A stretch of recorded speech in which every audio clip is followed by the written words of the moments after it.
안녕하세요. 오늘도 사연살롱을 찾아주셔서 감사합니다. 요즘 이것저것 생각이 많은 30대 후반의 평범한 워킹맘이에요. 제가 생각이 많은 이유는 저를 둘러싸고 하도 속 시끄러운 일들이 많았어서 답답한 마음에 이렇게 사연을 남겨보려고 해요. 어렵게 쓰는 사연이니 잘 들어주세요. 저는 지금 아이 아빠와 만나기 전 아주 오래 만난 남자친구가 있었어요. 그 사람과는 20대 초반부터 사귀기 시작해서 8년 동안 함께 했어요. 저는 물론이고 제 주변 사람들 또한 자연스럽게 저희가 결혼하고 잘 살 거라고 입을 모아 말했었죠. 저는 그와 빨리 가정을 꾸리고 살고 싶었는데 그 사람은 아니었던 것 같아요. 본인의 일, 미래, 커리어가 더 중요했고 8년이라는 긴 연애 시간 동안 제게 결혼이라는 확답을 준 적이 없었어요. 저 혼자만 결혼에 매달리고 있는 현실이 비참했어요. 결국 너무너무 어려운 일이었지만 8년 동안 만난 그와 저는 이별할 수밖에 없었어요. 그와 헤어지고 저는 많이 무너졌고 한참을 방황했어요. 눈을 뜨면서부터 감을 때까지 술만 찾았죠. 당연히 다니던 직장도 그만두고 더 깊은 동굴로만 빠져들어갔어요. 1년을 넘게 제정신을 차리지 못했던 저는 다시 마음을 다잡고 새로 시작하기로 했어요.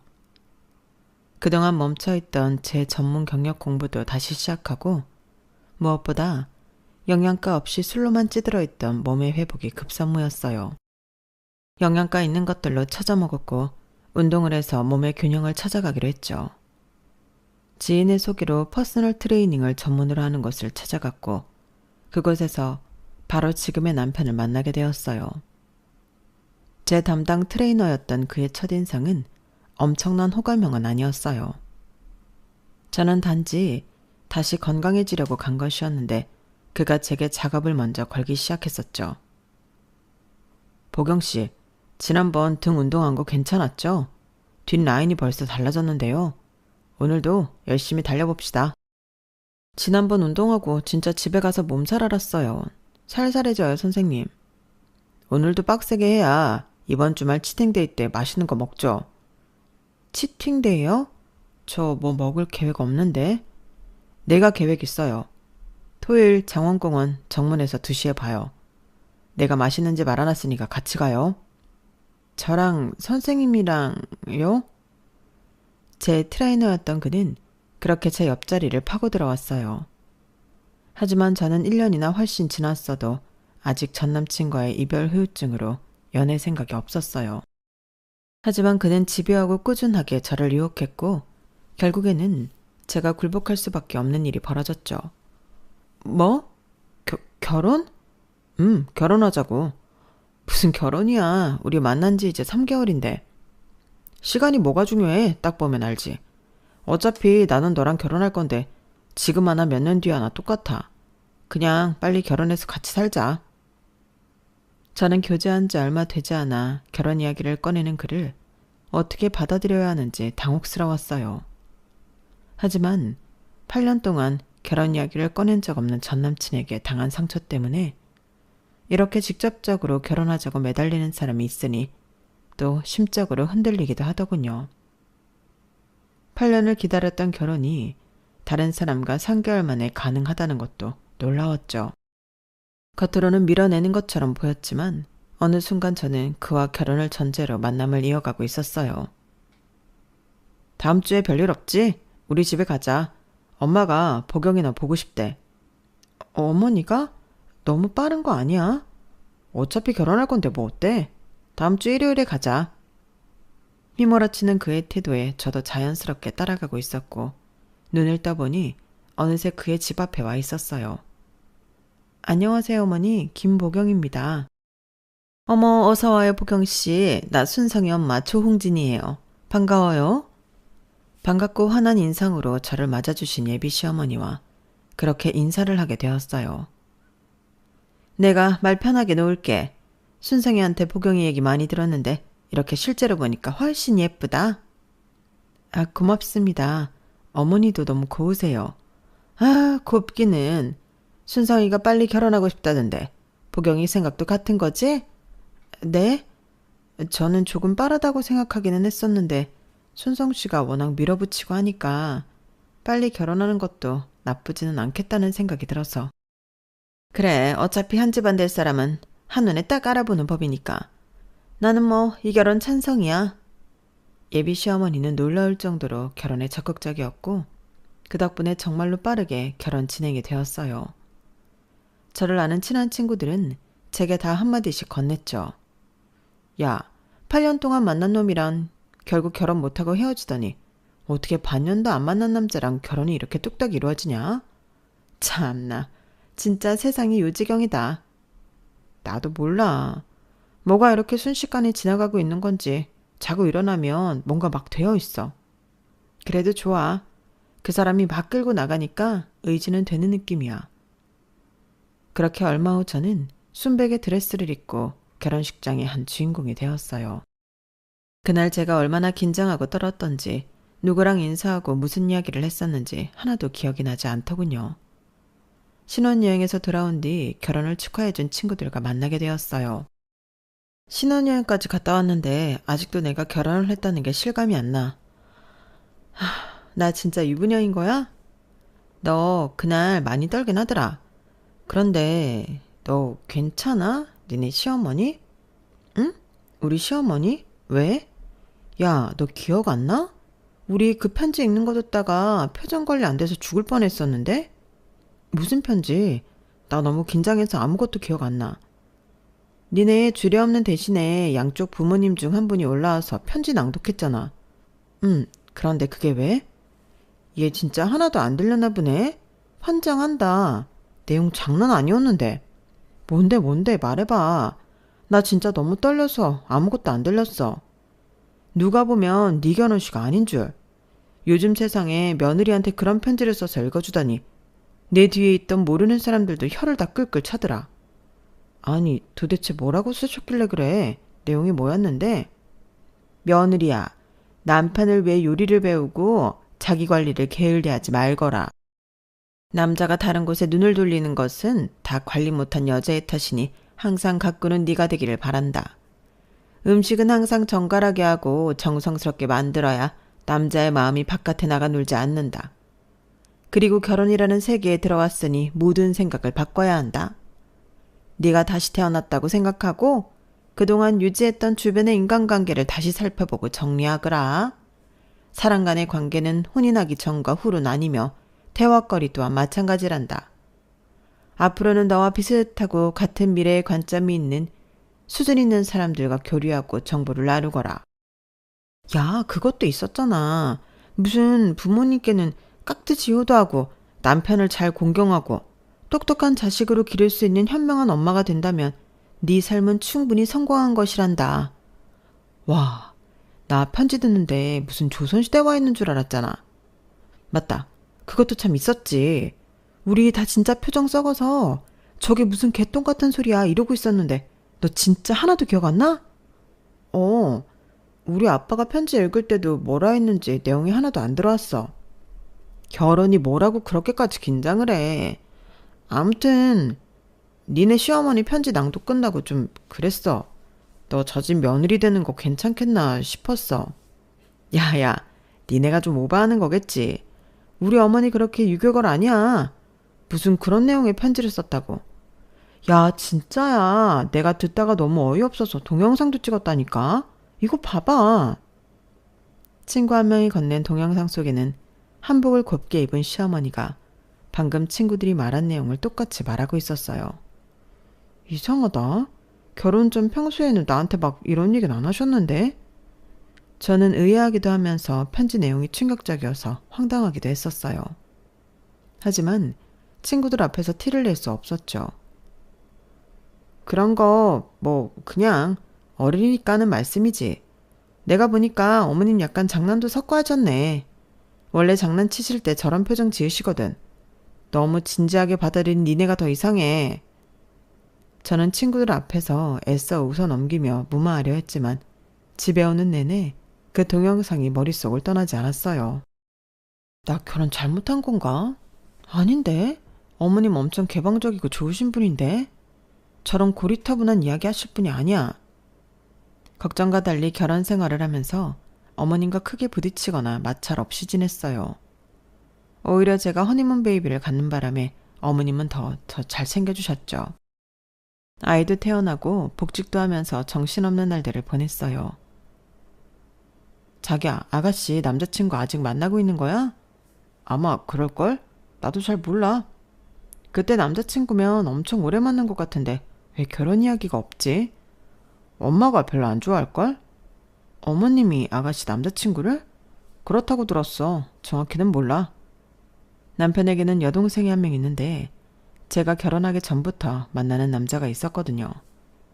시누이 나이도 30대 중반을 향해 가고 있으니 그 남자친구와 때가 되면 자연스럽게 결혼하겠구나 생각했었죠. 아가씨도 남자친구에 대해 제게 자세히 얘기해 준 적도 없고 저도 뭐 딱히 물어본 적이 없기는 했지만 말이에요. 그주 주말에 마침 아이를 데리고 시댁에 가기로 했어서 궁금한 것을 해결하자 싶었죠. 어머님 저 왔어요. 혼자 계세요? 아가씨는요? 몰라. 나간다는 건 못 나가게 했더니 지방에서 질질 짜길래 듣기 싫어서 그냥 나가라고 했다. 아가씨가 울었어요? 어머님은 왜 못 나가게 하셨는데요? 아이 몰라. 짜증나. 무슨 일이에요 어머님? 시모는 그동안 제가 몰랐던 놀라운 이야기들을 꺼내기 시작했어요. 그리고 제가 아는 시모의 완전 다른 면모를 발견하게 되었어요.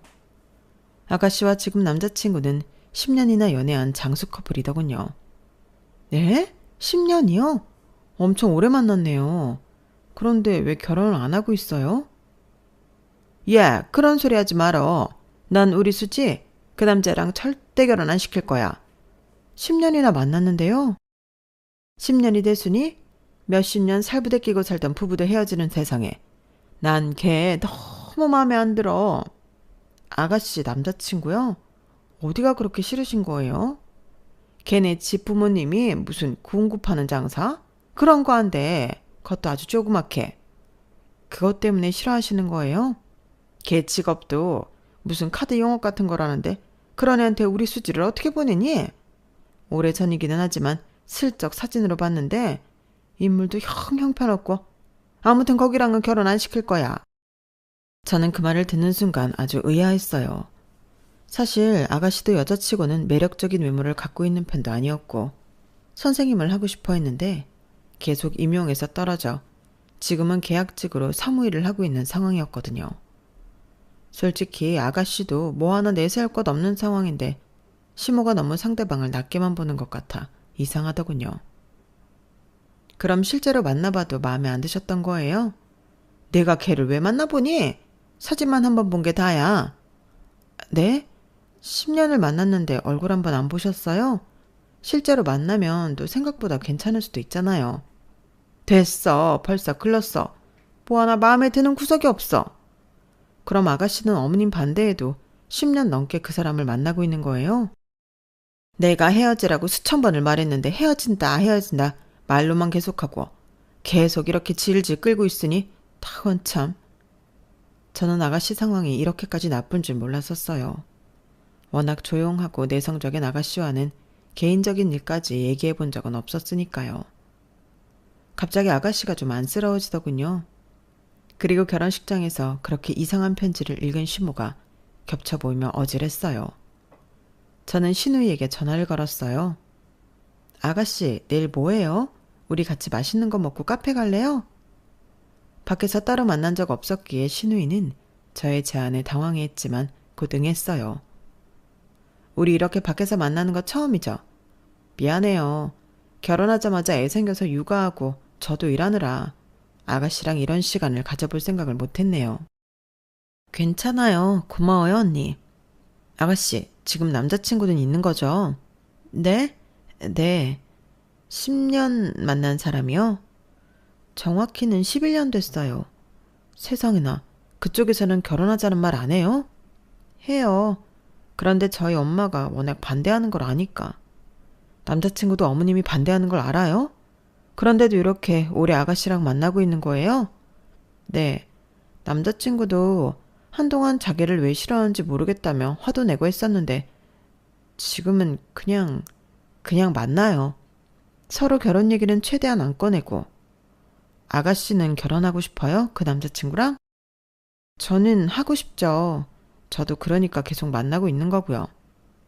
그러니까 남자친구랑 결혼은 하고 싶은데 어머님이 반대를 하고 계시고 그걸 또 뚫고 저항할 정도의 용기는 없으면서 저 남자 아니면 앞으로 남자 못 만날 것 같으니까 그냥 관계랑 시간 둘 다 끌고 있는 거예요? 네, 뭘 어떻게 해야 할지 모르겠어요. 엄마가 워낙 주변 시선도 잘 의식하고 보여지는 거, 남들 앞에서 자랑하는 거 신경을 많이 쓰시는 편이라 제 남자친구가 성에 하나도 안 찬대요. 직업도 인물도 부모님 하시는 일도 사는 곳도 나온 학교도 전부요. 사실 시모는 시누이 말대로 그런 부분을 신경 쓰는 사람이기는 했어요. 제가 결혼할 때도 예물은 무조건 백화점 명품 브랜드로 구매해야 된다고 하셔서 엄청 애를 먹었거든요. 심지어 결혼식 날짜와 시간, 장소까지 저희 예산을 넘는 곳을 무조건 강요하셨고 보는 눈이 많다며 계속 다그치는 바람에 그 스트레스로 중간에 화가 난 적이 한두 번이 아니기도 했었고요. 그래도 오빠는 자기 싫은 건 어머님 앞에서 딱딱 말하고 오히려 반항기? 그런 태도로 나가니까 어머님이 터치 잘 안 하시는 것 같은데 아가씨도 좀 세게 나가보지 그래요. 아빠 일찍 돌아가시고 엄마 말은 무조건 잘 들어야 된다고 생각했어요. 엄마가 오빠도 엄청 품 안에 가둬놓고 키우려고 했었는데 그게 되려 독이 됐어요. 오빠는 공부도 잘 안 하고 몸에 문신도 하고 술, 담배 다 하고 하도 삐뚤게 나가니까 결국 엄마도 오빠와는 어느 정도 타협을 보는 것 같더라고요. 그런데 오빠에게 관대해 줄수록 저는 더 옥죄어왔어요. 오빠를 마음대로 조정 못하니까 그 스트레스를 저한테 덮는 느낌이었어요. 무슨 일이 있어도 9시 통금, 짧은 치마나 속옷끈이 보이는 옷 절대 금지. 술은커녕 술자리도 못 가게 하고 하고 싶은 공부나 일 모두 무시당했어요. 선생님이 되겠다는 것도 제 꿈이 아니라 엄마 꿈이었어요. 정말요? 난 여태까지 아가씨가 선생님 되고 싶어서 계속 임용시험 보는 줄 알았어요. 제 꿈까지 엄마가 고르고 결혼도 엄마가 원하는 사람이랑 해야 하는데 지금 이 상황이 엄마 입장에서는 말도 안 되는 일인 거죠. 참, 이거 답답한 상황이네요. 5년 전 일 때문에 엄마가 더 남자친구를 싫어하게 됐어요. 5년 전 일이요? 그때만 해도 남자친구가 본인이 계속 잘하는 모습 보여드리면 엄마한테 허락받을 수 있다고 했거든요. 그래서 저한테 프로포즈 한다며 1캐럿 다이아몬드 반지를 가져와 청혼했었어요. 다이아몬드요? 그것도 1캐럿을요? 그런데 그게 랩 다이아몬드였거든요. 진짜 천원은 아니지만 그래도 1캐럿이라 남자친구 입장에서는 꽤 큰 금액을 주고 준비했는데 엄마는 거기에 더 화가 나서 직접 전화해서 욕까지 했어요. 랩 다이아를 줬다고 남자친구한테 욕을 했다고요? 어떻게 감히 우리 딸한테 짝퉁 다이아몬드를 갖다 프로포즈 할 수 있냐고 노발대발 난리도 아니었어요. 제가 아무리 설명해도 엄마는 막무가내였고 욕먹은 남자친구도 화가 나서 그때 잠시 헤어졌었어요. 그런데 도저히 안 되겠어서 제가 다시 매달렸어요. 그 이후로 계속 이렇게 지내온 거예요? 네, 있어도 없는 사람 취급하면서요. 그 후로 명절 때마다 남자친구가 보내오는 선물들도 다 다른 사람 주거나 버리기 일쑤였어요. 저는 또 남자친구한테 미안해서 얘기도 못하고. 시누이 말을 듣고 나니 생각보다 상황이 훨씬 심각했어요. 사람 좋은 얼굴을 하고 있던 시모에게 그런 면이 있을 줄은 상상도 못했죠. 시누이와 헤어지고 집에 돌아와 생각해보니 의문점이 많이 생기더군요. 자기야, 결혼 전에 어머님이 나 반대 안 하셨어? 응, 반대 안 했지. 왜? 나도 뭐 잘난 것 없는 사람이었는데? 너만 놓고 보고는 좀 고민하긴 했었는데 장인어른 꽤 높은 공무원이었고 너희 친정집 잠실 아파트 자가잖아. 뭐? 그럼 우리 아빠 직업이랑 사는 곳이 어딘지 알고 허락하신 거야? 그때 워낙 수지 남자친구에 대한 불만이 극도로 높은 상황이었어서 너 정도 조건이면 완전 땡큐다 하시던데? 그런 얘기를 왜 지금 해서 해? 그런 얘기를 그때 못하러 해. 우린 어차피 결혼했고 엄마도 좋아했고 예쁜 애도 낳았잖아. 뭔가 뒤통수 맞은 느낌이네. 결과만 놓고 보면 어쨌든 해피엔딩이잖아. 내가 뭐 그래서 너 사랑 안 한 것도 아니고 좋아서 결혼했는데 뭐. 저는 아무렇지 않게 말하는 남편을 보며 속이 뒤집어지더군요. 김보경이라는 잘한 사람 자체만 보고 가족이 되고 싶다고 생각하신 줄 알았는데 저보다 저희 집 사정을 더 자세히 들여다봤다뇨. 만약 우리 아빠가 공무원이 아니었고 위치도 나쁜 곳의 전셋집이었으면 신우이의 남자친구처럼 돼 있을 거라 생각하니 아찔하더군요. 그걸 지금에서야 아무렇지 않게 말하는 남편도 쥐어받고 싶었고요. 시모의 진짜 모습을 알고 나니 전처럼 편하게 볼 수가 없었어요. 주말에 정기적으로 시댁을 가는 것도 제가 요리조리 핑계를 대고 안 가거나 저 빼고 남편과 아이만 보내기도 했어요. 그렇게 몇 달이 지났을까요? 아주 생각지도 못한 일이 벌어지고 말았어요. 여보세요? 보경아, 나야. 큰일 났다. 수지가 출근도 안 왔다고 연락이 도통 안 돼. 네, 아가씨가요? 난 지금 3박 4일로 모임에서 제주도 놀러 와 있거든. 그런데 갑자기 수지 다니는 학교에서 연락도 안 되고 무단 결근했다고 지금 나한테 전화가 왔어. 어떻게 된 일인지 모르겠다. 무슨 큰일이 있는 것은 아닌지. 그렇게 연락 없이 빠지고 그럴 애가 아닌데. 시모는 애절한 목소리로 제게 말했어요. 네, 제가 아가씨를 한번 찾아볼게요. 나 지금이라도 당장 서울에 올라가고 싶은데 하필 기상이 안 좋대서 뜨는 비행기가 지금까지 한 대도 없대. 우선 보경이 네가 수지 좀 찾아봐줘. 시모의 말대로 아가씨는 여태껏 연락 없이 결근하거나 꼼수를 피우며 농땡이를 피우는 스타일이 절대로 아니었기에 저도 상황이 이상하다 싶었어요. 저는 당장 시모의 집으로 가보았고 집안에 시누이가 없다는 것을 확인했어요.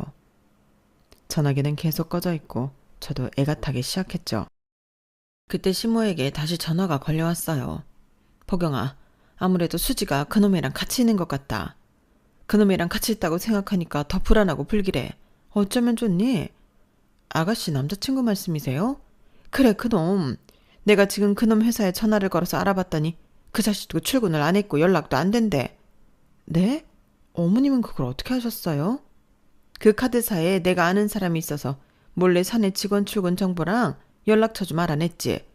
그 자식도 전화를 계속 안 받아. 어머님, 그거 개인정보 유출이에요. 아무리 아는 사람이 있다고 해도 그렇게 하시면 처벌받아요. 지금 개인정보가 대순이? 애가 연락이 안 되는데. 그 자식 집 주소 문자로 보낼 테니까 거기도 얼른 가봐. 저는 시모가 알려준 곳으로 가보았지만 그 집 역시 아무도 없었어요. 어디를 간 거지? 혹시 아가씨가 나쁜 생각하는 거 아니겠지? 나도 불안해 죽겠네. 꺼져 있는 아가씨의 전화기와 받지 않는 그 남자친구에게 의미 없이 계속 통화를 시도하며 초조해하고 있는 그때였어요. 아가씨다. 여보세요? 여보세요? 혹시 왕수지 씨 보호자 되시나요? 전 왕수지 씨 새언니 되는 사람이에요. 그런데 누구신데 아가씨 전화로 거신 거죠? 거기 어딘가요? 여기 L병원이에요. 왕수지 씨랑 이영민 씨가 저희 병원 응급실로 실려오셨어요. 일단 급한 조치는 취했고 지금 두 분 다 안정 취하는 중이에요.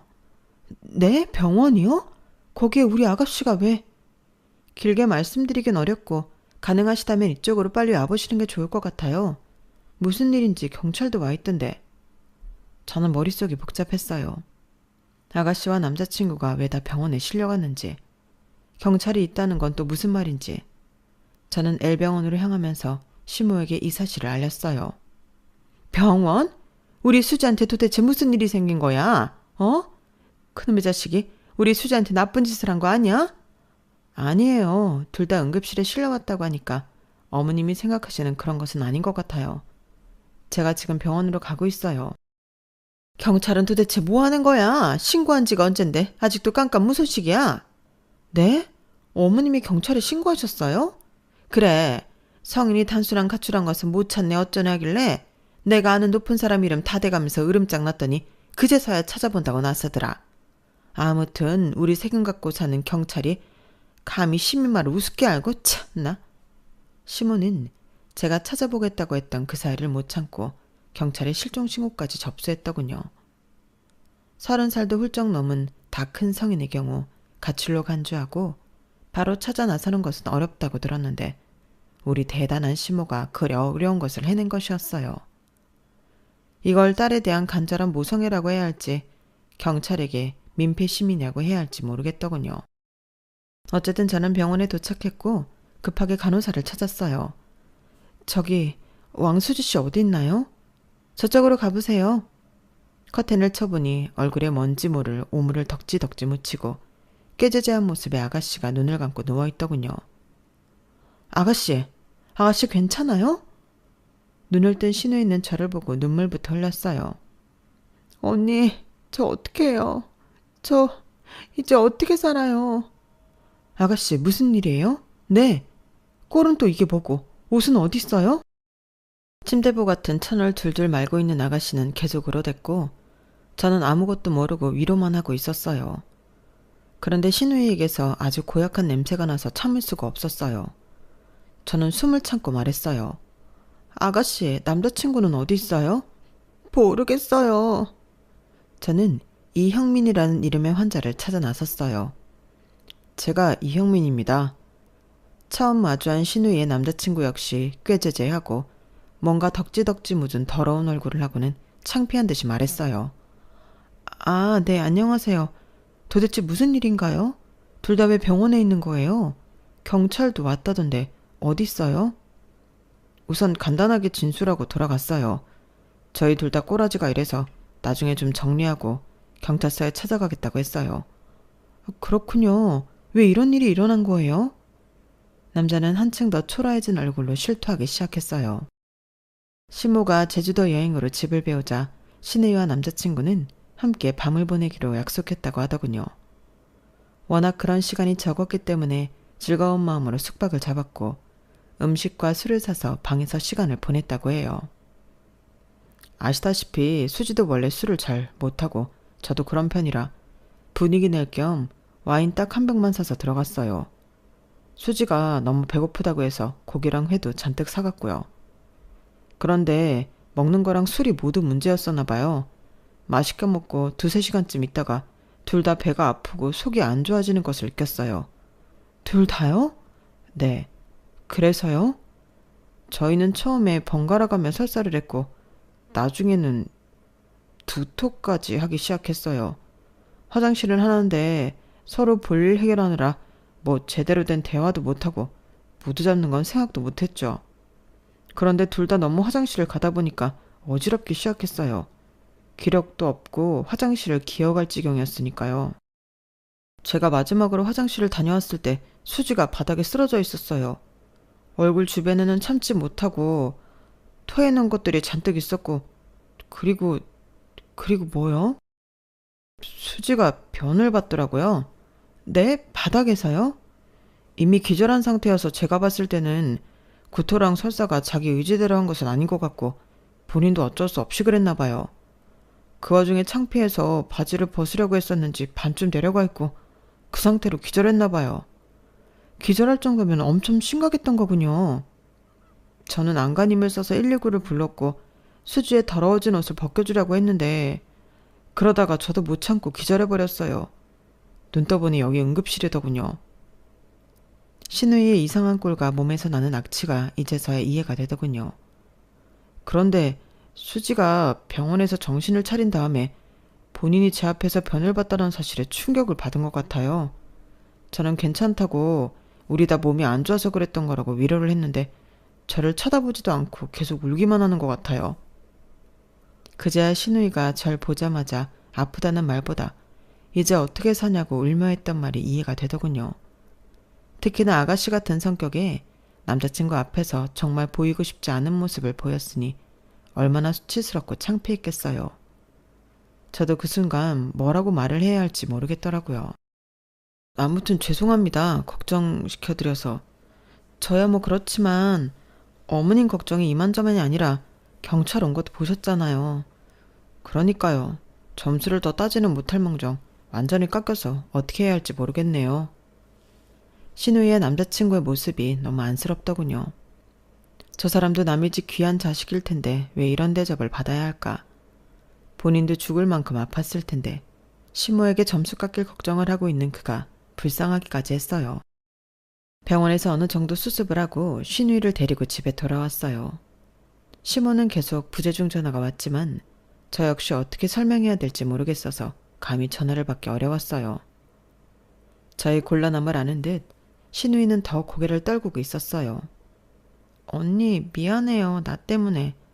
아니에요. 아가씨 불과 몇 시간 전까지 죽을 뻔했던 상황이 있었어요. 미안해하지 마요. 어머님도 이해하실 거예요. 신우이가 말을 안 해도 저는 그 복잡하고 창피한 마음을 알 것 같았어요. 아가씨를 방에 눕히고 저는 조용히 시모에게 전화를 걸었어요. 얘, 너는 또 왜 이렇게 전화를 안 받니? 수지는, 어? 아가씨 지금 집에 데리고 왔어요. 아파서 응급실에 갔었대요. 응급실? 그 자식이랑 했었던 건 아니고? 그건 맞는데 나중에 오시면 자세히 말씀드릴게요. 지금 아가씨 몸이 많이 안 좋아서 누워있어요. 그렇잖아도 나 지금 공황이다. 날이 조금씩 개고 있어서 비행기도 뜰 것 같으니까 제일 먼저 출발하는 거 바로 타고 김포로 갈 거야. 가서 도대체 무슨 일인지 내가 다 들어야겠다. 결국 시모는 여행 스케줄을 중간에 취소하고 서울로 돌아왔어요. 딸이 아파서 응급실까지 갔다는데 어디가 어떻게 아픈지 묻지도 않고 당신이 반대하는 남자친구와 밤을 지냈다는 말에 이부터 부득부득 가는 모습이 전 이해가 되지 않더군요.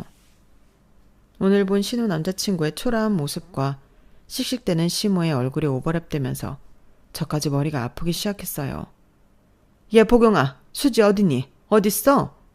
문을 열자마자 가방을 내팽겨친 시모는 시뻘건 눈으로 신우이부터 찾기 시작했어요. 어머님, 제 얘기를 먼저 들어보세요. 아가씨 지금 좀 쉬어야 해요. 쉬어? 그 새끼랑 밤에 뭘 했길래 쉬어? 어? 수지 당장 나오라 그래. 막무가내인 시모와 실랑이를 하고 있는 사이 핏기 없는 얼굴로 신우이가 방에서 나왔어요. 엄마. 그 순간 시모는 말릴 틈도 없이 신우이의 뺨을 세게 때렸어요. 저는 너무 놀라 얼어붙었고요. 엄마. 너 아주 막 나가자는 거야? 그놈이랑 뭘 했길래 전화도 안 받고 출근까지 안 해? 어? 드디어 미친 거야? 그 자식이 뭐 같이 도망이라도 가재? 약이라도 먹고 같이 죽재? 어머니 제발. 시모는 여전히 신우이의 사정을 들을 생각을 하지 않더군요. 자신의 화를 주체하지 못하는 모습이었어요. 신우이는 맞은 그대로 고개를 떨구고 흐느껴 울기 시작했어요. 네가 뭘 잘했다고 울어? 어? 내가 너 때문에 경찰에 신고까지 하고 공항에서 기다리다 뜨는 비행기 잡고 왔어. 내가 진작에 그 새끼랑 헤어지라고 했지? 미적지근하게 질질 끌다가 이게 도대체 뭔 꼴이야? 어? 어머니, 아가씨 지금 몸이 안 좋다고요. 왜? 그 새끼 애라도 임신했어? 내가 너 그놈 만나라고 여태껏 그렇게 애지중지 키운 줄 알아? 엄마! 순간 신우이는 눈에 불을 켜고 시모를 쏘아봤어요. 내가 왜 병원에 갔는지는 궁금하지도 않아? 형민 씨랑 있었던 게 뭐가 어때서?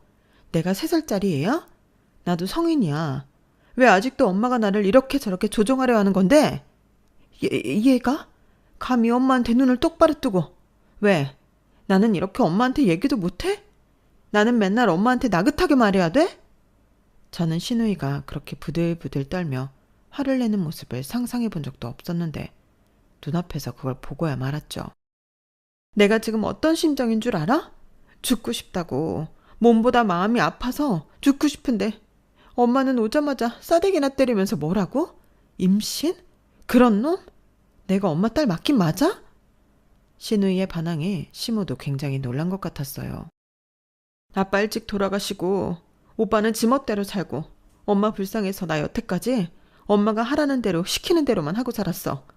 엄마 말 거역해본 적도 없고 엄마가 시키는 공부, 학교, 직업 전부 거스른 적 없잖아.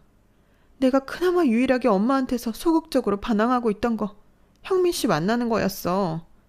난 형민 씨 진짜 좋아하니까. 좋긴 뭐가 좋아. 얼굴도 못생기고 하는 일도 변변찮고 부모도 뭐 내세 할 것 없는 그놈이 뭐가 좋아. 내가 너 잘되라고 그러는 거야. 다 너 잘되라고 했던 거잖아. 그게 날 더 망쳤다고. 내가 잘되길 바랬으면 나 스스로 선택하고 거부할 수 있게 내버려 뒀어야지. 내가 무슨 인형이야? 엄마가 하라는 대로 다 맞춰주는 인형? 너무 답답해. 나 정신과 다니면서 약 먹는 거 알기나 해?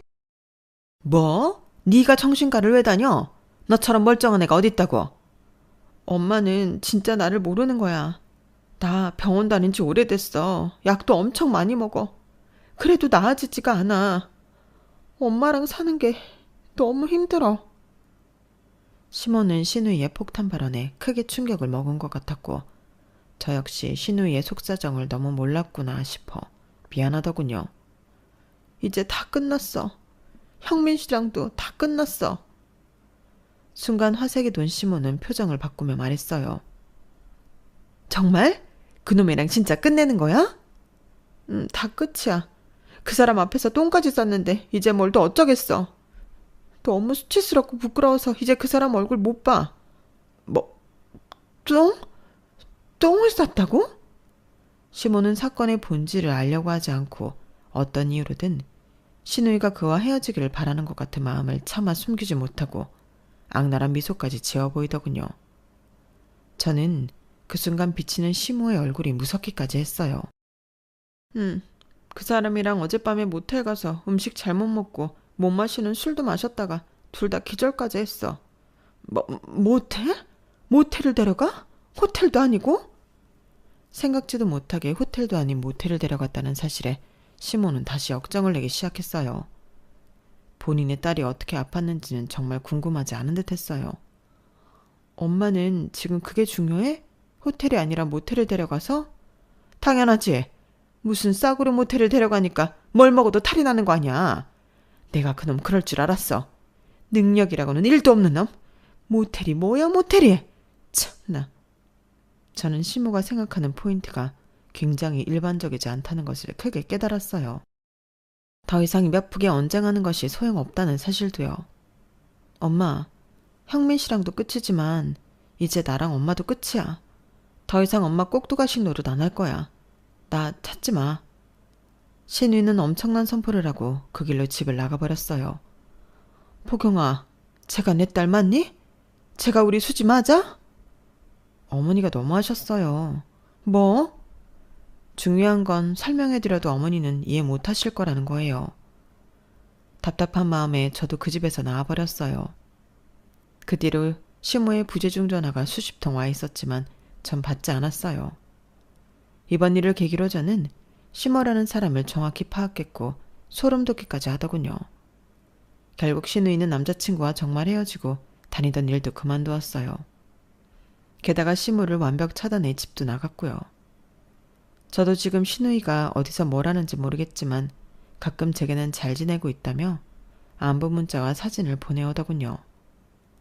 내가 여태껏 본 신우이 모습 중에 가장 밝은 모습의 사진을 보며 이게 다 무슨 일인가 싶기도 했어요. 신우이의 부재로 시모의 히스테리는 남편에게 옮겨갔고 몇 번 받아주던 남편 역시 지겹다며 지금은 시모를 칼 차단한 상태예요. 전에 남편이 저희 집 상황이 좋아서 결혼 허락을 받았다고 한 일 때문에 아직 저의 분이 가시지는 않았지만 요즘은 제 눈치를 봐가며 조심하더군요.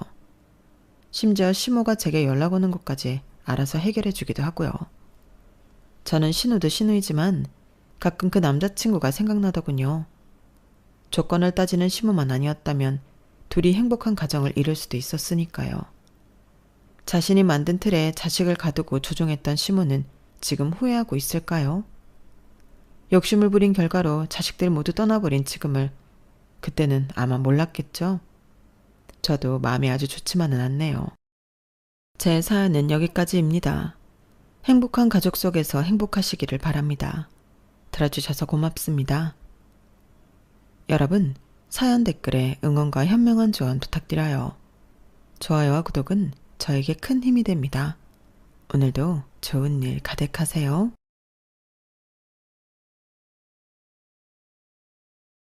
안녕하세요. 오늘도 사연 살롱을 찾아주셔서 감사합니다. 오래전 인기를 끌었던 광고에 남자는 여자하기 나름이라는 카피가 나와요. 당시 무명이었던 모 여배우는 이 광고 하나로 일약 스타덤에 올랐고 오랜 시간 정상의 자리를 지킬 수가 있었어요. 수십 년이 지난 광고 얘기를 갑자기 왜 하는지 궁금하시죠? 그건 바로 제가 오늘 보내려는 사연이 이 광고 카피를 그대로 닮았기 때문이에요. 저는 23살 나이에 11살 차이가 나는 남자랑 결혼을 했어요. 20대 초반 여자가 30대 중반 남자를 만나 결혼을 한다고 하니까 다들 남자가 돈이 많은가 보다 생각했지만 실상은 그렇지 않았어요. 남편은 그저 평범한 회사원이었거든요.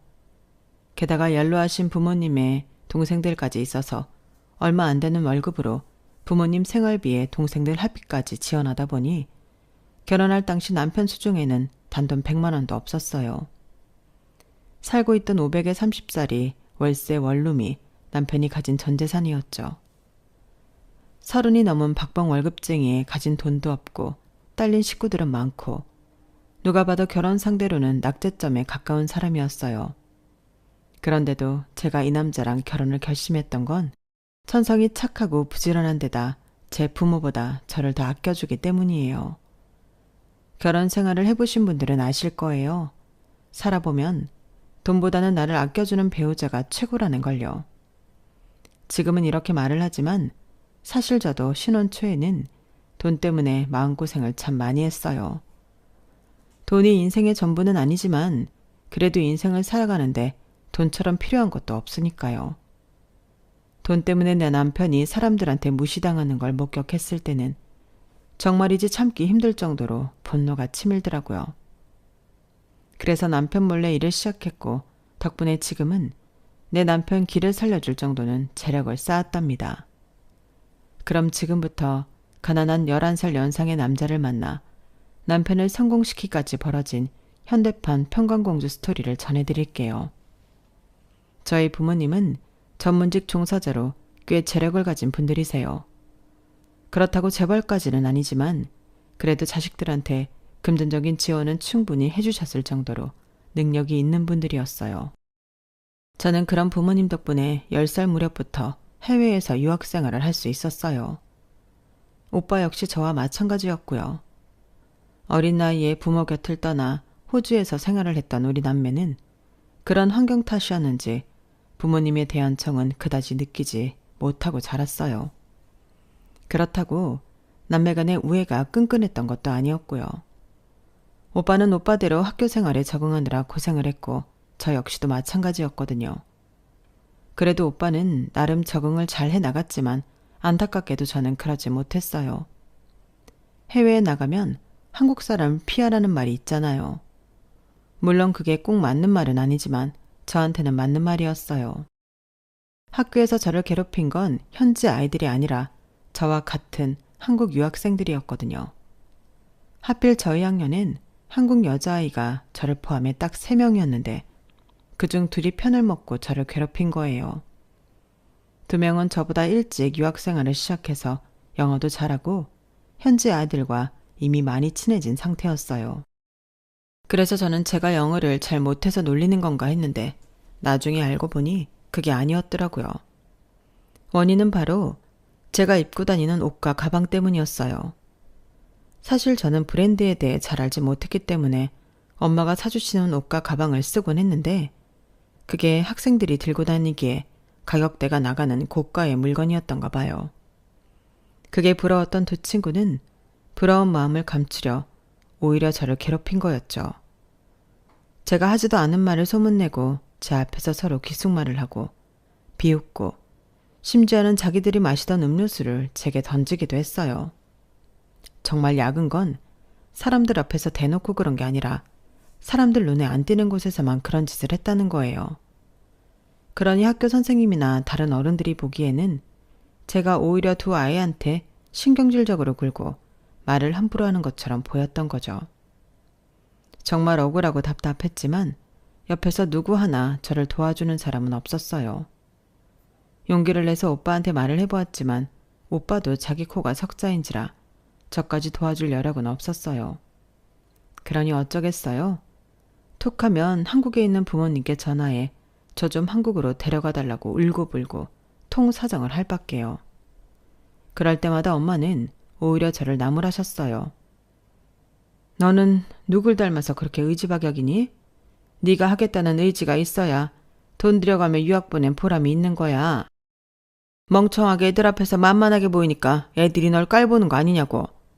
네가 아무리 찡찡거려도 엄마 아빠는 너 유학생활 그만두게 할 생각 없으니까 너 스스로 마음을 고쳐먹어. 걔들이랑 싸워서 이기든지 지금처럼 질질 짜면서 지내든지 선택을 하라고. 사자는 자식을 강하게 키우기 위해서 절벽에서 떠민다고 하잖아요. 저희 엄마도 그런 심정으로 저를 강하게 몰아붙였을 거예요. 하지만 절벽에서 떨어진 사자가 모두 안전하게 땅에 착지하는 건 아니듯이 엄마의 교육 방식은 제게 맞지 않았어요. 저는 저를 괴롭히는 친구들과 맞서 싸우기보다는 숨어버리는 걸 택했거든요. 7년간의 유학생활 동안 저는 유령처럼 지내는 법을 터득했고 누구의 눈에도 띄지 않게 있는 듯 없는 듯 살아갔어요. 그러자 친구들의 괴롭힘도 조금씩 잦아들더라고요. 상대가 반응을 안 하니 자기들도 괴롭히는 재미가 없어진 거였죠. 호주에서 대학까지 들어간 저는 한 학기를 다니다가 한국으로 돌아왔어요. 부모님이 저를 불러들인 건 아니고 제가 아르바이트를 해서 돈을 모아 한국행 항공권을 사서 들어온 거였어요. 7년간의 유학생활 동안 부모님은 저랑 오빠는 한국에 들어오지 못하게 하셨는데 그래야 영어도 확실히 늘고 한국에 대한 그리움을 떨칠 수 있기 때문이라고 하셨어요. 하지만 부모님이 간과했던 게 있었어요. 애들은 부모가 하지 말라고 하면 더 하고 싶어진다는 걸 말이죠. 부모님의 동의 없이도 항공권을 구입할 수 있고 세계 어디든 갈 수 있는 나이가 되자 저는 돈부터 모았어요. 그렇게 번 돈으로 부모님 몰래 한국에 들어온 저는 그 사이 너무도 변해버린 한국 사정이 얼떨떨하기만 하더라고요. 일단 가진 돈으로 숙소를 구해야 했는데 한국 집값이 후덜덜 하더라고요. 항공권을 사고 남은 돈으로 몇 달은 버틸 수 있을 거라고 생각했는데 한 달도 못 버티겠더라고요. 늘 별 생각 없이 부모님 돈을 쓰고 살았던지라 경제관념이 없기도 해서 초반에 호텔비와 식비로 너무 많은 돈을 써버린 탓이었어요. 그렇다고 이대로 부모님 집으로 들어가고 싶진 않았어요. 그랬다간 욕만 엄청 먹고 다시 호주로 보내질 게 뻔했으니까요. 그런데 그때 제 눈에 아르바이트 공고가 들어온 거예요. 숙식 제공에 월 500만 원을 준다는 거예요. 거기다 학벌도 필요 없고 경력이 없어도 된다니 저한테는 이보다 좋을 수 없었죠. 그래서 바로 전화를 걸었어요. 그랬더니 전화상으로 설명하기는 그렇고 직접 만나서 자세히 설명해 준다고 하더라고요. 그래서 약속 장소인 커피 전문점으로 갔는데 젊은 남자가 나와 있더라고요. 남자는 저를 보자마자 외모부터 살피는 것 같았어요. 그런데 그 눈빛이 뭐랄까 좀 더럽게 느껴졌어요. 그리고는 제 외모가 마음에 들었는지 바로 일을 시작하자고 그러는 거예요. 제가 어떤 사람인지 어떤 능력을 가졌는지는 중요하지 않은 것처럼 보이더라고요. 그게 내심 마음에 걸렸는데 그때 마침 남자의 핸드폰이 울렸고 남자는 잠깐 통화를 하고 오겠다며 밖으로 나갔어요. 그런데 옆 테이블에 앉아있던 아저씨가 다가오더니 제게 그러는 거예요. 저기요, 저 사람 오기 전에 나랑 나가요. 내가 도와줄게요. 네? 그게 무슨 소리예요? 왜 내가 그쪽이랑 나가야 되는데요? 길게 말할 시간 없어요. 저 사람 아무래도 그쪽한테 안 좋은 일을 시키려고 그러는 것 같으니까 나랑 나가자고요. 그러더니 갑자기 제 손목을 잡고는 가게 주인한테 말해 뒷문으로 저를 데리고 나왔어요. 한참을 제 손목을 잡고 어디론가 걸어가던 아저씨는 제 손목을 놓더니 그러더군요. 대학생이에요? 네. 아니, 대학생이나 되는 사람이 사기꾼을 구분 못해요? 저런 사람 말만 믿고 따라갔다간 돈을 벌기는커녕 몸 버리고 신용불량자 되기 십상이라고요. 그걸 아저씨가 어떻게 알아요? 그야 그쪽 오기 전에 전화통화하는 거 들었으니까 알죠. 이런 식으로 젊은 여자들 끌어들여서 직업 사기 치는 놈 같더라고요. 그쪽 진짜 큰일 날 뻔했어요. 일단 부모님께 연락해서 신고부터 하세요. 제가 머뭇거리자 아저씨는 의심스러운 눈빛으로 저를 보더니 그러더군요.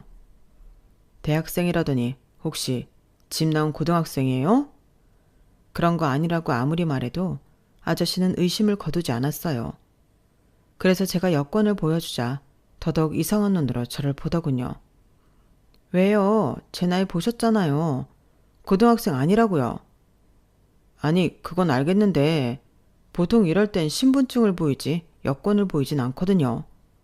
어찌나 의심이 많은지 솔직하게 말하지 않으면 계속 붙잡혀 있게 될 것 같아서 할 수 없이 제 사정을 다 털어놓았어요.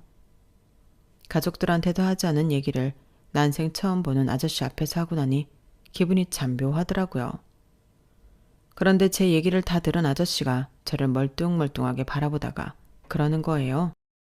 내가 그리 오래 산 사람은 아니지만 그래도 학생보다 살아온 날이 많으니까 한마디 할게요. 사람이 말이에요. 힘든 일이 있을 때 피하기만 하면 안 되는 거예요. 당장은 눈앞에서 문제가 사라진 것 같겠지만 사실은 그 순간에도 문제는 눈덩이처럼 커지기 마련이거든요. 학생이 말도 없이 한국에 들어와서 이러고 다니는 사이에 그쪽 부모님은 얼마나 애가 타기시겠어요.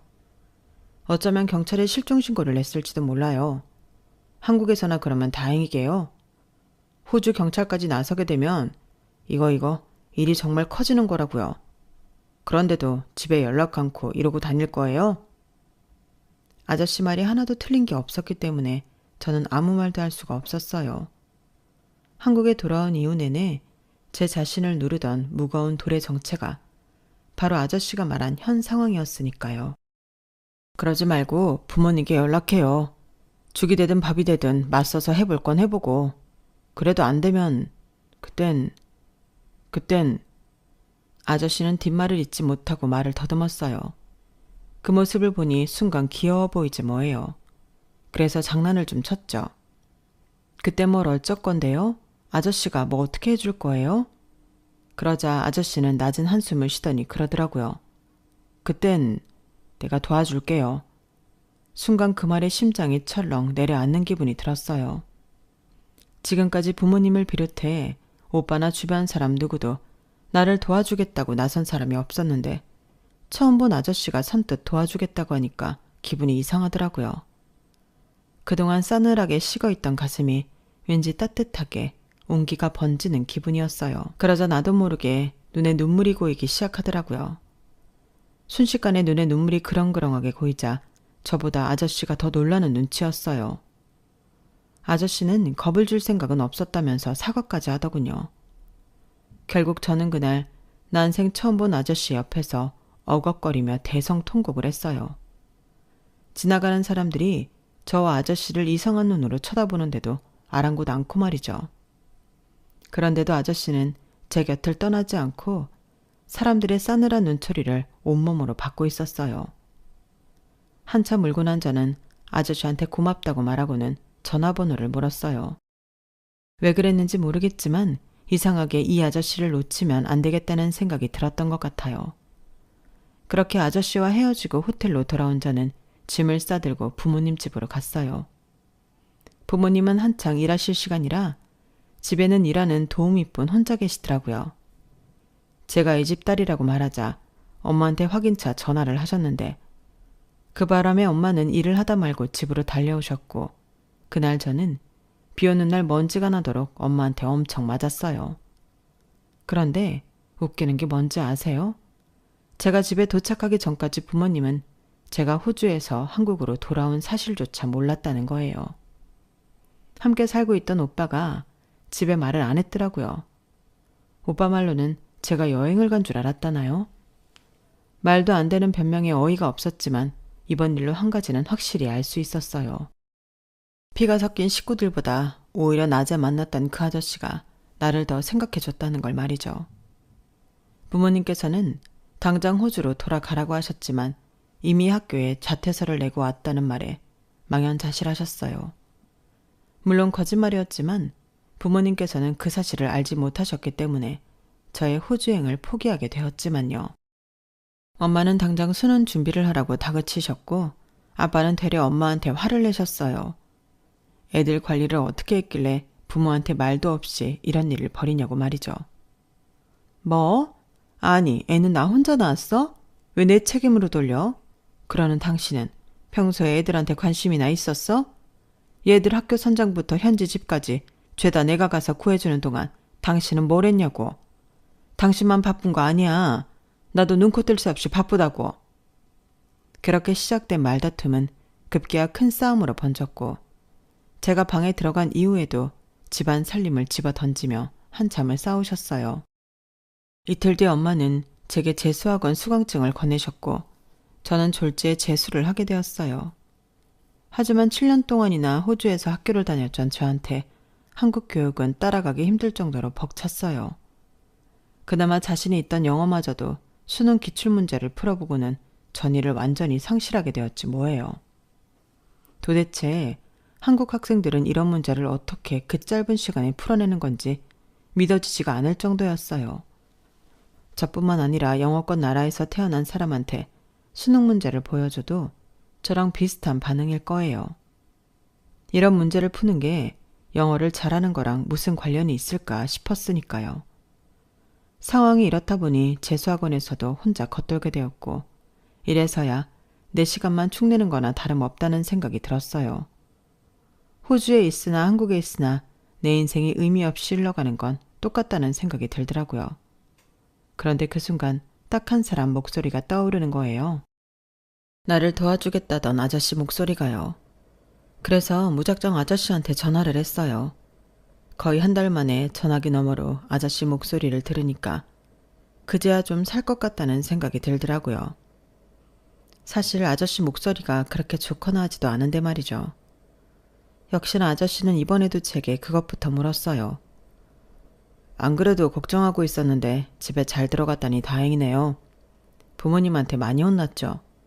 실은 내가 연락을 해볼까 했었는데 괜히 연락했다가 그쪽이 곤란해지지 않을까 해서 참았어요. 그래도 이렇게 목소리 들으니까 마음이 좀 놓이네요. 잘 지내고 있는 거죠? 잘 지내냐는 그 말에 왠지 가슴이 먹먹해지더라고요. 그래서 아니요, 잘 못 지내고 있어요. 아저씨, 저 술 좀 사주실래요? 한국엔 친구가 없어서 같이 술 마실 사람이 없어요. 그 말에 아저씨는 잠시 머뭇거리더니 퇴근 후에 보자며 만날 시간과 장소를 알려주었어요. 그렇게 시작된 아저씨와의 만남은 이후에도 이어졌고 만나는 횟수가 쌓여갈수록 저는 아저씨한테 호감을 느끼게 되었어요. 평소 부모님은 제 고민에는 관심도 없었는데 아저씨는 그러지 않았거든요. 제가 하는 말 한마디 한마디를 정성스럽게 들어주고 진지하게 같이 고민도 해주었어요. 그리고는 같이 해결책도 함께 찾아주었고요. 대학 졸업장 없이 살아가려면 제가 뭘 잘하는지 그것부터 찾아야 했어요. 노트에 내가 잘하는 것과 하고 싶은 것들을 나열하고 두 가지를 다 만족하는 걸 골라냈죠. 그렇게 골라서 완성된 직업은 다름 아닌 인터넷 쇼핑몰이었어요.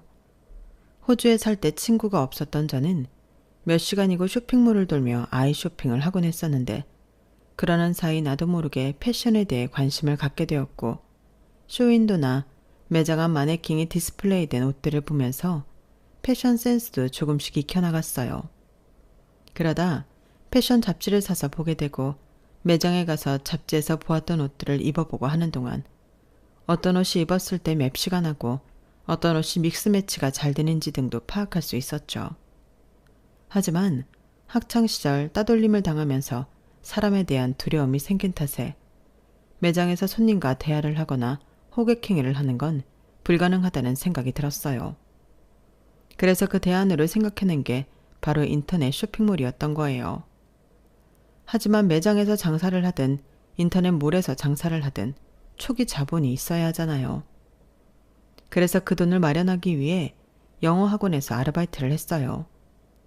대학 졸업장은 없었지만 영어를 사용하는 데는 문제가 없었고 보조 강사라서 학생들 앞에 설 일도 없어서 그리 어렵지는 않더라고요. 거기다 파트타임으로 패스트푸드점에서도 일을 했어요.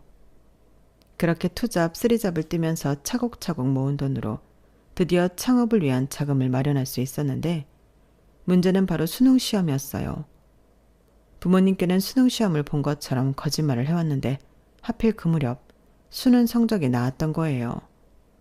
저야 시험을 안 봤으니 당연히 받아올 점수도 없었죠. 지우야, 수능 성적표 나왔지? 몇 점이나 나왔어?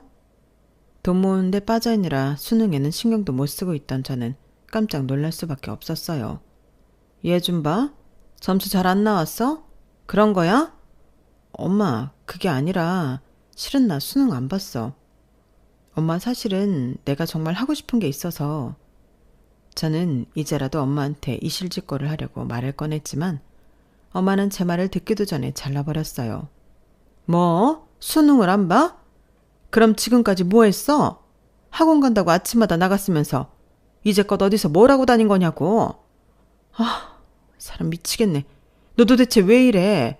어릴 땐 말도 잘 듣더니 왜 다 커서 엄마를 이렇게 실망시키냐고. 너 이제 어떻게 할 거야? 이제 어쩔 거냐고. 엄마가 소리를 지르는 바람에 아빠도 제 방으로 찾아오셨고 결국 저는 부모님 앞에서 모든 걸 다 털어놓게 되었어요. 솔직하게 제가 하고 싶은 일이 있다고 말씀을 드리고 더는 저한테 대학에 들어가길 강요하지 말아달라고 부탁도 드렸어요. 하지만 제 말은 씨도 안 먹히더라고요. 아빠는 벌개진 얼굴로 엄마한테 소리쳤어요. 당신 당장 얘 선자리부터 알아봐. 혼처 정해질 때까지 앞으로 집 밖에 절대 못 나가게 하라고. 어떻게 우리 집안에서 저런 머저리 같은 게 나온 건지. 아, 그래? 얘가 당신 머리 닮은 모양이네. 그래서 애가 이 모양인 거야. 어머머, 얘가 왜 내 머리를 닮아? 날 닮았으면 공부를 그따위로 했겠어? 당신이 깜빡한 모양인데 대학은 당신이 나온 학교가 더 좋은지 몰라도 난 엄연히 국가고시 패스해서 변호사 배지까지 단 사람이야. 야, 국가고시는 너만 봤냐? 나도 국가고시 패스하고 의사 됐어. 법대 공부하고 의대 공부하고 비교나 되는 줄 알아? 의대 공부하다가 힘들어서 못하겠다고 나간 놈들이 사법고시 봐서 판검사 되고 변호사 되는 거 내가 수두룩하게 봤다고. 어디서 까불어? 제 진로 문제로 다투시던 부모님은 중국에 가서는 서로 잘났다고 싸움을 하셨고 그러는 사이 저는 집을 나왔어요. 하지만 딱히 갈 곳이 없어서 결국엔 아저씨한테 전화를 걸게 되었죠. 그날 밤 저는 아저씨 원룸에서 하룻밤 신세를 졌어요. 비록 나이 차이가 많이 나기는 해도 엄연히 남녀가 한 방에서 잠을 자는 거라서 아저씨는 엄청 긴장한 것 같더라고요. 오히려 저는 아무렇지도 않았는데 말이죠.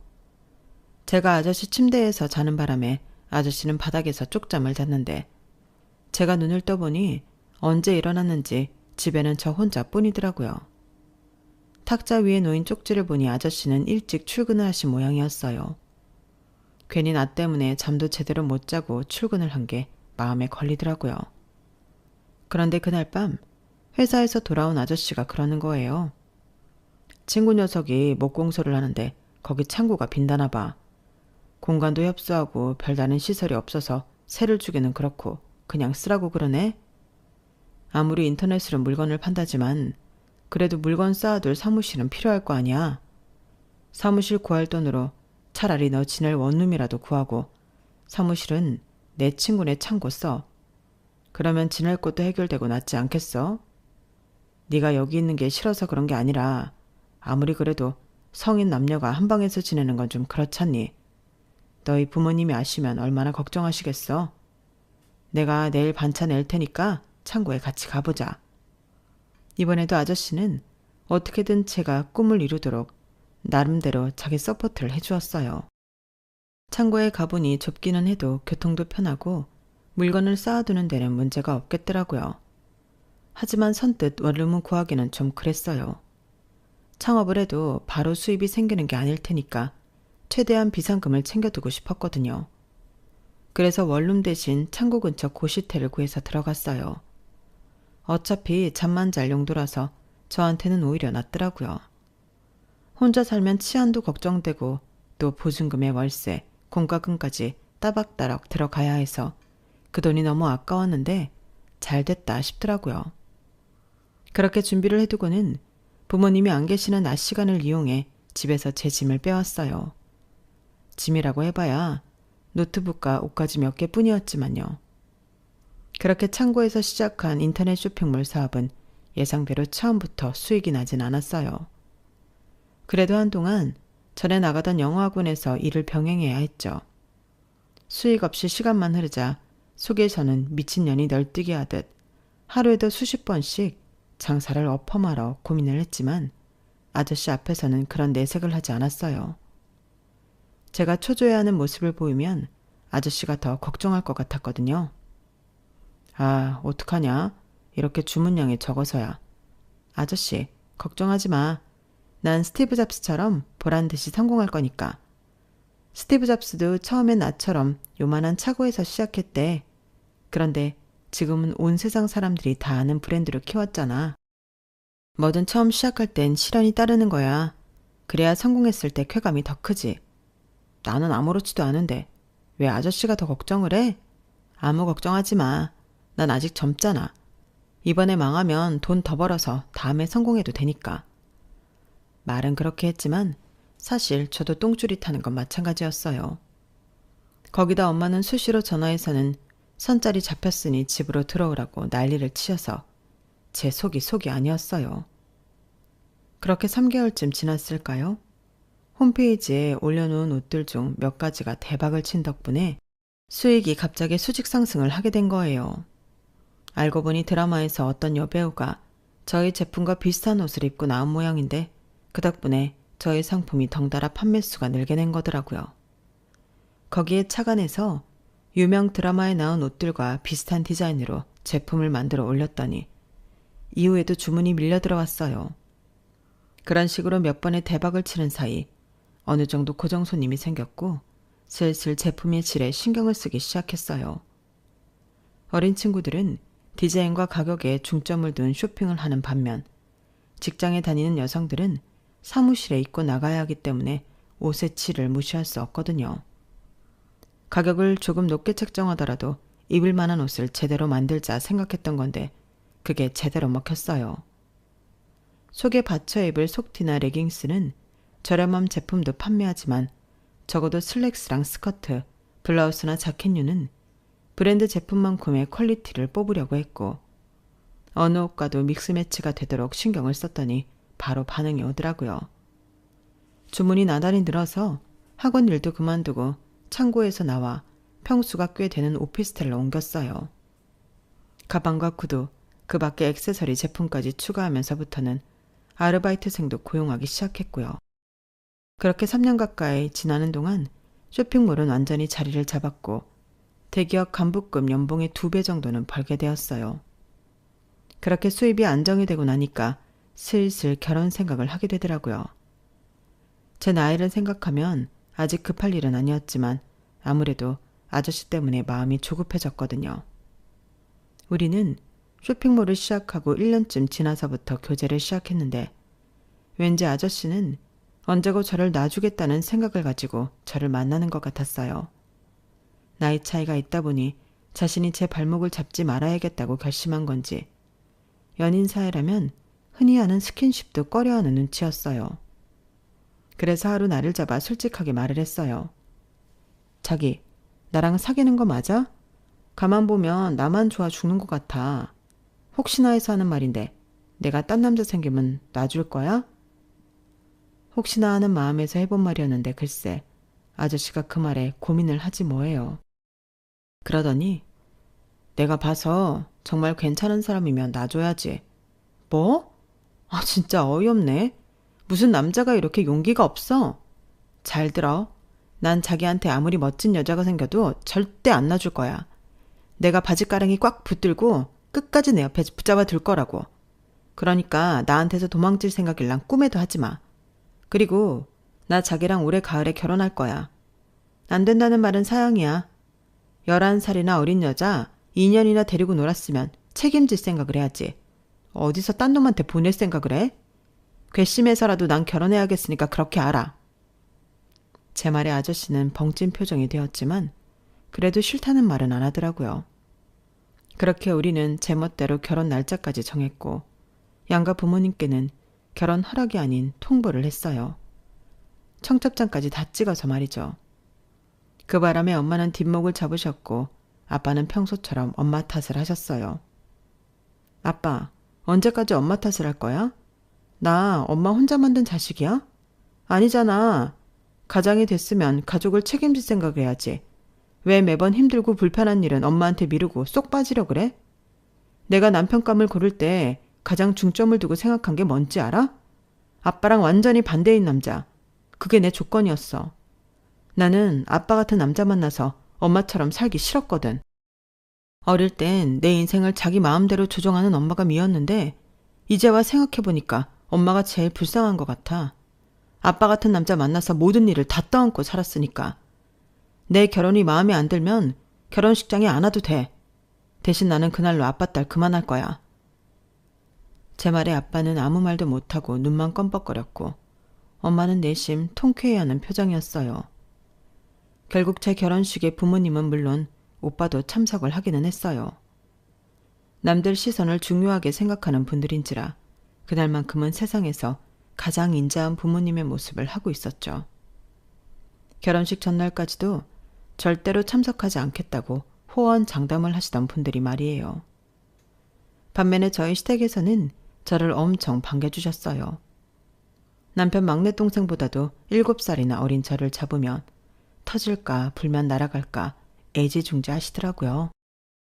비록 경제적으로는 저희 집에 비해 많이 기우는 시댁이었지만 그래도 가족들이 모이면 그렇게 화기애애할 수가 없었어요. 제 친정과는 완전 반대의 분위기였거든요. 한 번도 가족들 품에서 따뜻함을 느끼지 못했던 저는 시댁에서 가족애를 느낄 수 있었어요. 사랑도 많이 받고 때로는 위로도 많이 받았어요. 15년 넘게 결혼 생활을 해오면서 시댁 식구들을 내 진짜 가족이라고 여기며 살았으니까요. 그래서 금전적으로도 물심양면 도왔고 시댁에 일이 생기면 내일처럼 달려가곤 했죠. 어쩌면 이렇게 할 수 있었던 건 모두 남편 때문이 아니었을까 생각해요. 시댁 식구들이 아무리 잘해줘도 남편이 미우면 좋은 마음이 생기겠어요? 내 남편이 이쁘니까 시댁 식구들도 좋게 보이는 거죠. 그런데 얼마 전부터 남편이 평소와 달리 불안한 모습을 보이지 뭐예요. 제가 남편을 부르면 깜짝깜짝 놀라게 일쓰고 밤에 자다가 말고 침실을 나가 한참 지나서야 돌아오곤 하는 거예요. 불안한 마음에 저희 회사 기혼 여직원들한테 물었더니 다들 한결같이 남편이 바람났을 때 그런 태도를 보인다고 그러더라고요. 말로는 우리 남편은 절대 바람 피울 사람이 아니라고 했지만 그러면서도 한편으로는 의심이 가기는 했어요. 아무리 마음에 들어서 산 옷도 한 차례 입고 나면 질리는데 한 여자랑 15년 넘게 살았는데 왜 안 질릴까 싶더라고요. 그래서 하루는 남편 출근길을 따라갔어요. 출퇴근 시간이 칼 같은 남편이 여자를 만난다면 그건 회사 안에서 만날 거라는 합리적인 의심이 들었거든요. 그렇게 남편의 뒤를 밟아 남편의 회사 로비까지 갔는데 거기서 억장이 무너지는 일을 목격한 거예요. 남편이 엘리베이터 앞에 막 섰는데 먼저 와서 서 있던 중년 남자가 제 남편을 보고는 혀를 차지 뭐예요. 거참 사람이 말귀를 못 알아먹네. 이 부장 이런다고 뭐가 달라지나? 출근하지 말라는데 왜 기어 나와서 아침부터 사람 기분 잡치게 해? 내가 어제 그렇게 말했는데 내라는 사표는 안 내고 왜 출근을 하냐고. 제발 나가랄 때 조용히 꺼지세요. 사람이 말이야 능력이 없으면 눈치는 있어야 할 거 아니야. 전무님 죄송하지만 저는 희망퇴직 못 받아드리겠습니다. 20년 넘게 회사 생활하면서 저 정말 열심히 일했습니다. 아시다시피 성과도 꽤 올렸고요. 그런데 왜 제가 회사를 떠나야 합니까? 혹시 지난번 회식 때 있었던 일 때문이라면 더더욱 이번 조치는 받아들일 수 없습니다. 이 자식이 사람을 어떻게 보고 너 그 입 안 다물면 앞으로 이 바닥에 발 못 붙이게 할 줄 알아.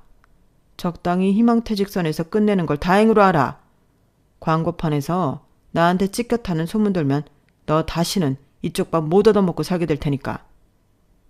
중년 남자는 사람들 앞에서 제 남편 멱살까지 잡고는 바닥에 내던졌어요.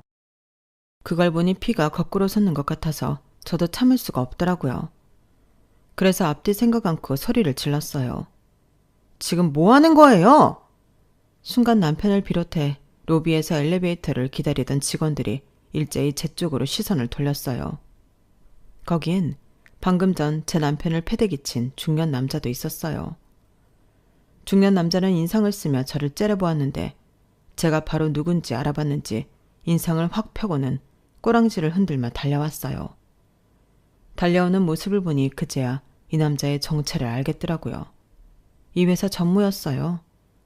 제가 남편 모르게 저희 회사는 물론 아빠 병원 홍보란 엄마 로펌 홍보까지 죄다 남편 회사에 맡기고 있어서 간부급 직원들한테 몇 번 대접을 받은 적이 있는데 그때 그 자리에 나왔던 게 기억이 났어요. 윗사람들 앞에서는 개처럼 발발 끼고 아랫사람들한테는 한없이 잔혹한 인간이라는 걸 그때 봐서 알고 있었는데 이 인간이 내 남편한테 이딴 짓을 하다니 도저히 참고 넘어갈 수 없겠더라고요. 아유, 김 대표님, 여긴 어쩐 일이십니까? 김 원장님은 안녕하시죠? 안녕이요? 지금 남의 남편한테 폭력을 행사하고도 그딴 소리가 나옵니까? 여보, 안 다쳤어? 도대체 무슨 일이야? 당신이 왜 저런 인간한테 당하는 건데? 일단 아빠 병원에 가서 진단서부터 끊자. 그리고는 엄마 로펌에 가서 직장 내 폭력으로 소송부터 걸자고. 나도 아까워서 손도 안 대는 금쪽 같은 내 남편한테 감히 손찌검을 해? 내가 저 인간 절대 가만히 안 둬. 그제야 상황 파악이 됐는지 전무가 파르르 떨리는 입술로 버벅거리며 다가오더라고요. 아니 그럼 이 부장이 김 대표님 바깥분이셨습니까? 아유, 제가 그런 줄도 모르고 신뢰를 범했습니다. 이 부장, 내가 실수를 했네. 어디 다친 건 아니지? 왜요? 이제 와서 무릎이라도 꿇고 싹싹 빌기라도 할 겁니까? 아무리 손바닥만한 회사라지만 그래도 전통이 있는 회사인 줄 알았는데 오늘 보니 완전 개판이네요. 어떻게 전무라는 사람이 사람들 앞에서 자기 직원한테 이렇게 폭력을 휘두를 수 있습니까? 요즘 세상에 이러고도 무사히 넘어갈 수 있을 거라고 생각해요? 여보, 이딴 회사 당장 그만둬도 돼. 당신처럼 회사를 위해 밤낮 없이 죽어라 일해온 직원을 하루아침에 내모는 회사라면 더 충성할 이유 없어. 차라리 내가 회사 차려줄 테니까 당장 때려치우라고. 그리고 당신 단단히 각오해야 할 거야. 오늘 사람들 앞에서 내 남편한테 망신 준 거 그거 배로 톡톡히 받아낼 테니까. 아, 그보다 먼저 돈줄부터 끊어야겠네. 그동안 나랑 거래했던 일들 오늘부로 다 끊을 테니까 그런 줄 알아요. 내 회사 일은 물론 우리 아빠 병원, 우리 엄마 로펌, 거기다 내 부모님이 연결해준 병원들이랑 회사들까지 순차적으로 다 끊을 테니까 어디 한번 잘 살아보시라고요. 그 길로 저는 남편을 데리고 집으로 돌아왔어요. 솔직히 남편이 다니는 회사가 규모가 있는 회사는 아니었어요. 그래도 제 회사는 물론 부모님까지 동원해 일감을 몰아줬던 건 다 내 남편 때문이었는데 이런 꼴을 당하고 보니 더 이상 거기에 힘을 실어줄 필요가 없는 거잖아요. 제 남편을 때린 전무는 회사 대표의 동생으로 평소에도 자기 마음에 안 드는 직원들한테 폭력과 폭언을 일삼던 인간이라고 하더라고요. 제 남편이 전무한테 찍힌 건 회식 자리에서 전무의 폭언에 시달리는 여직원을 도와준 것 때문이라고 했어요. 그런 걸로 20년 넘게 근속해온 직원을 하루아침에 해고시키는 인간이나 그런 불합리한 처사를 그대로 진행하는 회사나 도저히 용서가 안 됐어요. 그래서 엄마 로펌에 연락해 바로 소송을 진행하게 되었죠. 거기다 앞서 말한 대로 광고도 죄다 끊어버렸고요. 그랬더니 회사 대표가 직접 집으로 찾아와 싹싹 빌더군요. 전무로 있던 자기 동생도 회사에서 내보냈으니 그만 화를 풀고 자기 좀 도와달라고요. 싫어요. 만약 제 남편한테 힘있는 처가가 없었더라면 그런 더러운 꼴을 당하고도 억울하게 회사에서 잘렸을 거 아니에요. 지금까지 제 남편처럼 억울하게 그만둔 직원이 없을 거라는 보장도 없고요. 그래서 선처하기 싫어요. 그러니까 함부로 용서를 구걸하지 마시고 가서 회사 직원들이나 챙기세요. 오너 리스크로 지금쯤 꽤나 술렁이고 있을 테니까요. 저는 할 말을 다 하고는 대표를 내보냈어요. 그 일이 있고 몇 달이 지난 지금까지도 소송은 이어지고 있지만 엄마 말이 걱정 안 해도 될 거라고 그러시더라고요.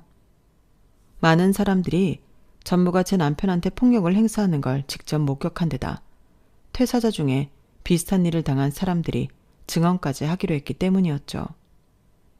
소송과는 별개로 남편은 현재 창업을 준비 중에 있어요. 아빠가 이참에 남편한테 직접 광고회사를 차려보라고 하셨거든요. 창업에 필요한 비용은 아빠가 투자해 주시겠다고요. 사실 아빠가 이렇게까지 일을 도와주시는 데는 이유가 있어요.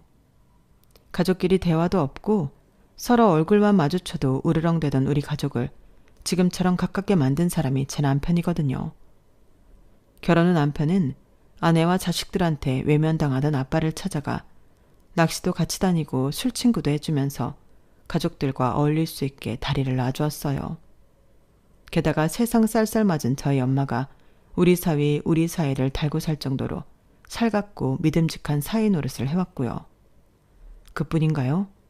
이기적인 저희 오빠까지 어떻게 구워 삶았는지 지금은 오빠도 저랑 통화도 자주 하고 가족끼리 여행도 다닐 정도라니까요.